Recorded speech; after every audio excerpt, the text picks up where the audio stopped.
Selamat datang di channel Go Worry. Please like, comment, and subscribe.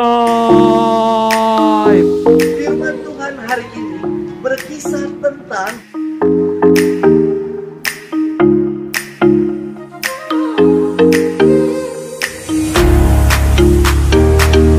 Tuhan memberkati kita sekalian dalam nama Bapa dan Putra dan Roh Kudus. Amin.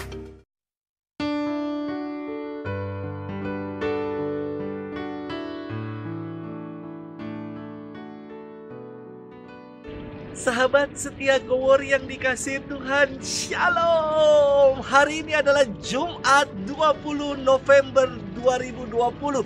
Wow, tanggal spesial 20/11/2020. Hari yang istimewa, hari yang penuh berkat untuk kita semua. Karena setiap hari ada limpahan kasih Tuhan dan berkatnya yang Ia curahkan kepada kita sekalian. Amin. Hari ini kita akan bersama-sama merenungkan dan mendengarkan firman Tuhan yang diambil dari Injil Lukas 19 ayat 45 sampai dengan 48. Mari kita siapkan hati kita untuk merenungkan firman Tuhan hari ini. Haleluya, haleluya, haleluya. Domba-dombaku mendengar suaraku, sabda Tuhan. Aku mengenal mereka dan mereka mengikuti aku. Haleluya, haleluya, haleluya. Tuhan bersamamu dan bersama rohmu. Inilah Injil Yesus Kristus menurut Santo Lukas. Dimuliakanlah Tuhan. Pada waktu itu, Yesus tiba di Yerusalem dan masuk ke bait Allah. Maka mulailah ia mengusir semua pedagang di situ. Ia berkata, ada tertulis, rumahku adalah rumah doa, tetapi kalian telah menjadikannya sarang penyamun. Tiap-tiap hari Yesus mengajar di bait Allah. Para imam kepala dan ahli Taurat serta orang-orang terkemuka bangsa Israel berusaha mencoba membinasakan Yesus. Tetapi mereka tidak tahu bagaimana harus melakukannya. Sebab seluruh rakyat terpikat kepadanya dan ingin mendengarkan Dia. Demikianlah Injil Tuhan. Terpujilah Kristus. Sahabat setia Go Worry yang dikasihi Tuhan, Shalom. Kita teka-teki dulu mengawali permenungan pada hari ini.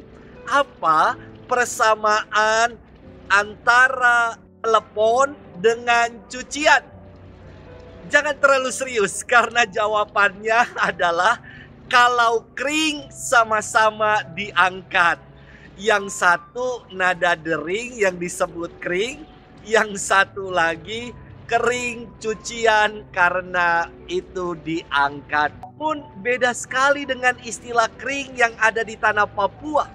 Istilah kering pertama diperkenalkan oleh seorang misionaris dari Eropa bernama Romo F. Starter S.Y. yang berkarya di Yogyakarta pada tahun 1918. Kring diambil dari kata Belanda yang berarti lingkungan atau menunjuk pada dukuh atau dusun domisili umat beriman. Kini kita lebih akrab dengan istilah lingkungan atau komunitas umat basis yang disingkat menjadi Kombas.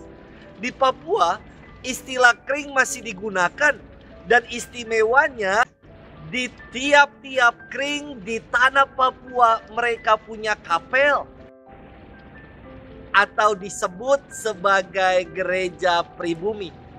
Latar belakangnya luar biasa. Ini menarik sekali untuk saya kisahkan. Suatu kali pada tahun 2011, Bapak Uskup Ignatius Kardinal datang berkunjung ke tanah Papua. Ia lalu menyampaikan ini di dalam khotbahnya. Iman umat harus makin kuat. Dan iman yang kuat berakar dari keluarga dan kring. Jika keluarga adalah gereja, maka Kring adalah gereja pribumi bagi umat beriman. Setelah Bapak Uskup kembali ke Jakarta, umat bergotong royong untuk membangun gereja-gereja pribumi di Kring-Kring mereka. Istimewa sekali. Tahun 2014, gereja-gereja pribumi sudah selesai dan diberkati secara serentak. Mereka mengambil tema untuk pemberkatan gereja pribumi ini dengan rumahku adalah rumah doa. Sahabat setia Gowori yang dikasihi Tuhan, firman Tuhan hari ini sangat inspiratif sekali. Penginjil Lukas mengisahkan tindakan Yesus yang menyucikan bait Allah dengan mengatakan rumahku adalah rumah doa. Tetapi kalian menjadikannya sebagai sarang penyamun. Tindakan Yesus dalam rangka penyucian ini adalah ungkapan cintanya yang begitu besar untuk mengembalikan hakikat bait Allah sebagai rumah doa, sebagai tempat orang mengalami perjumpaan dengan Allah. Maka ia mengusir semua pedagang dan mereka yang telah mencemari bait Allah dengan mencari keuntungan pribadi. Yang namanya rumah bukan hanya sekedar bangunan fisik atau house. Rumah juga menggambarkan kedalaman emosional, situasi dan keadaan kita tinggal atau disebut sebagai home. Jadi, kalau Yesus menyebut bait Allah sebagai rumah doa, jelas sekali bahwa Yesus ingin menegaskan bahwa hakikat bait Allah mengungkapkan kedalaman spiritual untuk mengalami Allah dan jangan dicemari. Sahabat setia Gowori yang dikasihi Tuhan, hidup kita pun adalah rumah doa. Apakah kita telah menjadikan hidup ini sebagai rumah doa? Menjadikan keluarga kita sebagai gereja yang setia berdoa. Ada sebuah lirik lagu yang mengatakan demikian. Penuhi hatiku sekarang dengan urapan yang baru, agar aku lebih lagi mendengar suaramu. Jadikan aku Tuhan rumah doamu, agar seluruh suku bangsa datang menyembahmu.